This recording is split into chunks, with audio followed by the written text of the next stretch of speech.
બાબા સાહેબ આંબેડકરની જન્મજયંતિ નિમિત્તે કોંગ્રેસ સમગ્ર ગુજરાતમાં 14મી એપ્રિલથી 26મી જાન્યુઆરી 2026 સુધી સંવિધાન બચાવ યાત્રા કરશે। દરેક જિલ્લા અને તાલુકાઓમાં આ સંવિધાન બચાવ યાત્રા નીકળશે।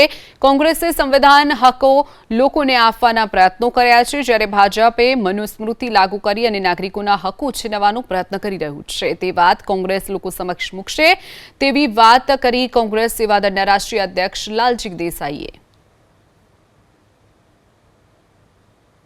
અમારું આંદોલન છે કે જે લોકો સુધી જો એક વિચાર કરવા જેવો છે કે બંધારણ નથી, સંવિધાન નથી તો મારા કે તમારા અધિકારો પણ સુરક્ષિત નથી।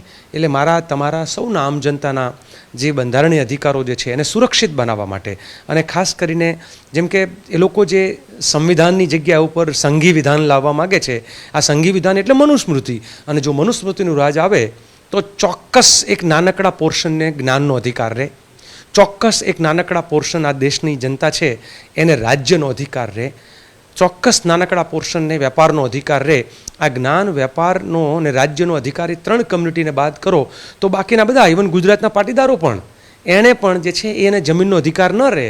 બહેનો છે આખા દેશની, આખી અડધી વસ્તી, એના અધિકારો છીનવાય એના સ્વાવલંબનના કે એના મતાધિકારથી લઈને।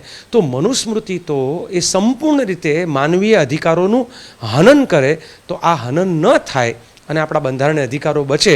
અને આમ કહે ને કે કોઈ કહે છે કે મુસ્લિમ ખતરે મેં હૈ, કોઈ કહેતા કે હિન્દુ ખતરે મેં હૈ।